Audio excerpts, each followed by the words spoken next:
കേരളത്തിലെ അവസാന കമ്മ്യൂണിസ്റ്റ് മുഖ്യമന്ത്രി എന്ന പ്രയോഗത്തിൽ അതിശയോക്തി തെല്ലുമില്ല എന്ന് വിശ്വാസത്തോടെ പറയുകയാണ് ജി ശക്തിധരൻ. വരാനിരിക്കുന്ന തെരഞ്ഞെടുപ്പ് ഒരു ലോകസഭയിലേക്കോ അതിനടുത്ത നിയമസഭയിലേക്കോ അത് രണ്ടു കൂടിയുള്ളതോ ആയിരിക്കുകയില്ലെന്നും പിണറായിസത്തിന്റെ വേര് മാന്തുന്നതാണ് വരാൻ പോകുന്ന ദിനങ്ങളെന്നുമാണ് ശക്തിധരൻ തുറന്നടിച്ചിരിക്കുന്നത്. തന്റെ ഫേസ്ബുക്കിലിട്ടൊരു പോസ്റ്റിലൂടെ ആയിരുന്നു ശക്തിധരന്റെ ഈ തുറന്നു പറച്ചിൽ. ഫേസ്ബുക്ക് പോസ്റ്റിന്റെ പൂർണ്ണരൂപം ഇങ്ങനെയായിരുന്നു: മാർക്സിസം തീരോഭവിക്കുമ്പോൾ ലോകമെമ്പാടുമുള്ള കമ്മ്യൂണിസ്റ്റുകാർ സ്റ്റാലിനോട് അസ്പൃശ്യത കാണിക്കുകയും സ്റ്റാലിൻ്റെ കൊടും ക്രൂരതകളെ തള്ളിപ്പറഞ്ഞ് കൈകഴുകുകയും ചെയ്യുമ്പോൾ സ്റ്റാലിൻ്റെ പ്രേതം ആവാഹിച്ച കേരളത്തിലെ അവസാന കമ്മ്യൂണിസ്റ്റ് മുഖ്യമന്ത്രി അതുക്കും മേലെ ഡബിൾ സ്റ്റാലിന് ചമയാനുള്ള വ്യഗ്രത അമ്പരപ്പിക്കുന്നതാണ്. കേരളത്തിലെ അവസാന കമ്മ്യൂണിസ്റ്റ് മുഖ്യമന്ത്രി എന്ന പ്രയോഗത്തിൽ അതിശയോക്തി തെല്ലുമില്ലെന്ന് ആത്മവിശ്വാസത്തോടെ തന്നെ പറയുകയാണ്. അതിനർത്ഥം കമ്മ്യൂണിസ്റ്റുകാർ ഇവിടെ അവസാനിക്കുകയാണെന്നല്ല. വീമ്പ് പറച്ചിൽ എന്നത് കേരളത്തിൽ കമ്മ്യൂണിസ്റ്റ് പാർട്ടിക്ക് ജന്മസിദ്ധമായി ലഭിച്ച വൈറസാണ്. 1957 നിയമസഭാ തെരഞ്ഞെടുപ്പിൽ കമ്മ്യൂണിസ്റ്റ് പാർട്ടിക്ക് 40% വോട്ടാണ് ലഭിച്ചത്. 1960 പൊതു തെരഞ്ഞെടുപ്പിൽ അത് 44% ഉയർന്നു. അധികാരം പോയെങ്കിലും പാർട്ടിയുടെ സ്വാധീനം വർദ്ധിച്ചു. അതിശക്തമായ വിമോചന സമരത്തിനെ അതിജീവിച്ചാണ് കമ്മ്യൂണിസ്റ്റ് പാർട്ടി ഈ നേട്ടം കൊയ്തതെന്ന് പ്രധാനമാണ്. എന്നാൽ 1965 നടന്ന തെരഞ്ഞെടുപ്പിൽ ഇരു പാർട്ടികൾക്കും സ്വതന്ത്രർക്കും എല്ലാം കൂടി 32.75% വോട്ടേ കിട്ടിയുള്ളൂ. അതായത് 1960 കിട്ടിയ വോട്ടുകൾ പോലും 1965 പ്രസ്ഥാനത്തിനാകെ ലഭിച്ചില്ല. കമ്മ്യൂണിസ്റ്റ് പ്രസ്ഥാനത്തിന് വോട്ട് ചെയ്തതിൽ വലിയൊരു ഭാഗം ഇരു കമ്മ്യൂണിസ്റ്റ് പാർട്ടികൾക്കും ചെയ്യാതെ മാറി നിന്നു. എന്നാൽ കമ്മ്യൂണിസ്റ്റ് പ്രസ്ഥാനത്തോടുള്ള വെറുപ്പ് അന്നത്തേക്കാൾ ശക്തമായി വളർന്നിരിക്കുന്ന സാഹചര്യത്തിൽ ഇരു പാർട്ടികളോടുമുള്ള വെറുപ്പ് കഠിനമാണ്. ഈ വിടവ് 20% എത്തിയിട്ടുണ്ടെങ്കിൽ അതോ അതിനും അപ്പുറമോ? ഒട്ടും അത്ഭുതപ്പെടേണ്ട. മുന്നണികൾ തമ്മിൽ നേരിട്ടുള്ള ബലപരീക്ഷണമായിരിക്കില്ല അടുത്ത ലോക്സഭാ പൊതു തിരഞ്ഞെടുപ്പ്. അതൊരു യുഗ സംക്രമണത്തിലേക്കുള്ള വഴിമരുന്നായിരിക്കാം. സോവിയറ്റ് തകർച്ചയെ തുടർന്ന് ക്രെംലിൻ നഗരം 3.5 പതിറ്റാണ്ട് മുൻപ് സാക്ഷ്യം വഹിച്ച ഭരണമാറ്റം ലോകത്തെ എങ്ങനെ മാറ്റപ്പണിതോ അതിൻ്റെ പരിണതി ഇന്ത്യ ഉപഭൂഖണ്ഡത്തിൽ എങ്ങനെ അലയടിക്കുന്നുവെന്ന് ഈ തിരഞ്ഞെടുപ്പ് കഴിഞ്ഞാൽ അറിയാം. കമ്മ്യൂണിസ്റ്റ് പാർട്ടിക്കുള്ളിലെ അഭിപ്രായ വ്യത്യാസങ്ങൾ അതിൻ്റെ ആരംഭകാലം മുതൽക്കേ ഉള്ളതാണ്. ഇന്ത്യയിൽ 1947 അധികാര കൈമാറ്റം ഉണ്ടായെന്ന് പറയുന്നത് ഒരു വഞ്ചനയായിരുന്നുവെന്നാണ് ഒരു വിഭാഗം അന്ന് വാദിച്ചത്. ഇന്ത്യ സ്വതന്ത്രയായി എന്ന വാദത്തെയും 1955 വരെയും അവർ അംഗീകരിച്ചില്ല.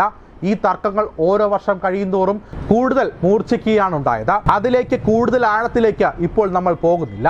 പശ്ചിമ ബംഗാളിൽ സമീപകാലത്ത് ജനങ്ങൾ കൂട്ടത്തോടെ പാർട്ടിയെ ഉപേക്ഷിച്ചു പോയത് എന്തുകൊണ്ടാണെന്ന് പോലും പാർട്ടി വിലയിരുത്തിയിട്ടില്ല. സംഭവിച്ചത് എന്താണെന്ന് കേരളം പഠിച്ചിട്ടില്ല. അത് സംഭവിച്ചു കഴിയുമ്പോഴേ പഠിക്കൂ.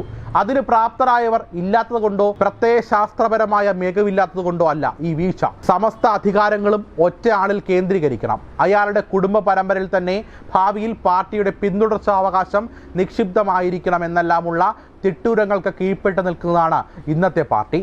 ഉടക്കിയാൽ അയാളെ നോട്ടപ്പുള്ളിയാക്കി പുകച്ചു പുറത്തു ചാടിക്കും. പിന്നെ എങ്ങനെ പാർട്ടി ഗുണം പിടിക്കും? സംസ്ഥാന നേതൃത്വത്തെ ഭയന്ന് കഴിയുന്ന കേന്ദ്ര നേതൃത്വമാകട്ടെ കണ്ണിൽ പൊടിയിടാൻ 3-4 വർഷം കൂടുമ്പോൾ ഓരോ തെറ്റിതിരുത്തൽ രേഖ പടച്ചുണ്ടാക്കി അണികളെ വിഡ്ഢികളാക്കും. ആ രേഖകൾ വായിച്ചു നോക്കുന്ന ഏതൊരാൾക്കും മനസ്സിലാകും പാർട്ടിയുടെ പോളിറ്റ് ബ്യൂറോ മുതൽ താഴോട്ടുള്ള ഉന്നത നേതാക്കൾ ഉൾപ്പെടുന്ന കമ്മിറ്റിയിൽ അടിഞ്ഞുകൂടി കിടക്കുന്ന ജീർണത കണ്ടെത്തി അതിന് പരിഹാരം തേടിയുള്ള ചുമതലയാണ് രേഖ ഏൽപ്പിച്ചിരിക്കുന്നതെന്ന്. പക്ഷേ അതുമാത്രം നടക്കില്ല.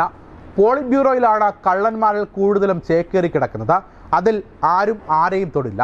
കേരളത്തിലെ പടുകൂട്ടൻ വ്യവസായ ലോബിക്ക് BJPയേക്കാൾ സ്വാധീനം CPMലാണ്. ചെങ്കൊടിയും പിടിച്ച് നടക്കാൻ ഇവറ്റകൾക്ക് നാണമില്ലേ? കള്ള തിരുമാലികൾ, തിരുട്ട് വീരന്മാർ. മിക്കതും ഈ വ്യവസായികളുടെ ചെലവിലാണ് അർമാദിക്കുന്നത്. പേരെഴുതി നാറ്റിക്കാൻ വയ്യ. പക്ഷേ പാർട്ടിയിൽ ഒരു കാലത്തും സംഭവിച്ചിട്ടില്ലാത്ത തോതിൽ സദാചാര ധ്വംസനം അനിയന്ത്രിതമായി ഉയരുകയാണ്.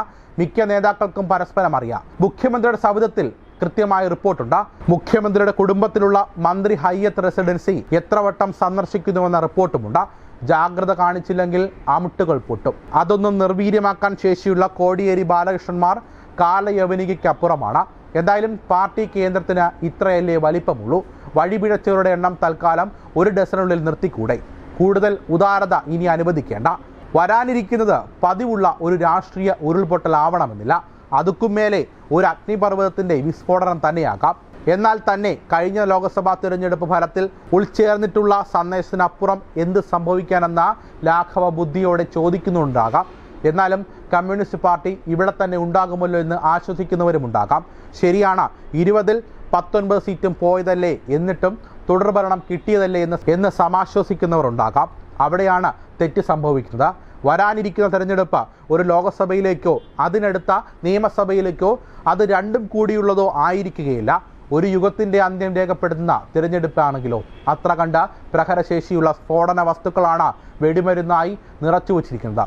ഇനി സംഭവിക്കുന്നത് 1991 വരെ ഭരിച്ച പാർട്ടി ക്രെംലിനിൽ അവസാനമായി എന്നേക്കുമായി ചെങ്കൊടി താഴേക്കിറക്കിയ ഒരു ചരിത്ര പ്രതിസന്ധിയാണ് കേരളത്തെയും കാത്തിരിക്കുന്നത്. പശ്ചിമ ബംഗാളിന് തൊട്ടുപിന്നാലെ കേരളവും മാർക്സിസത്തിൻ്റെ മരുഭൂമിയായി മാറുമ്പോൾ ഈ ഉപഭൂഖണ്ഡവും അന്യമാവുകയാണ്. അതുകൊണ്ട് മുഖ്യമന്ത്രിക്കോ അദ്ദേഹത്തിൻ്റെ കുടുംബത്തിൽ ആർക്കെങ്കിലുമോ ഒരു നഷ്ടവുമില്ല എന്നത് ശരിയാണ്. ഇനി ശേഷിക്കുന്ന ഹതഭാഗ്യരുടെ ദുഃഖസ്ഥിതി ഒന്ന് സങ്കല്പിച്ച് നോക്കൂ. ഇന്ന് ഭൂമുഖത്ത് അവശേഷിക്കുന്ന കമ്മ്യൂണിസ്റ്റുകാരുടെ എണ്ണത്തിൽ എത്രയോ ലക്ഷത്തിന് കുറവായിരിക്കും അടുത്ത ഏതാനും വർഷം കൂടി കടന്നു പോകുമ്പോൾ ഉണ്ടാകുക. ക്രെംലിൻ കൊട്ടാരത്തിനും ബെർലിൻ മതിലിനും 3.5 പതിറ്റാണ്ടിൽ സംഭവിച്ചത് പശ്ചിമ ബംഗാളിലേക്കും കൊൽക്കത്തയിലേക്കും കൂടി വ്യാപിച്ചാലോ?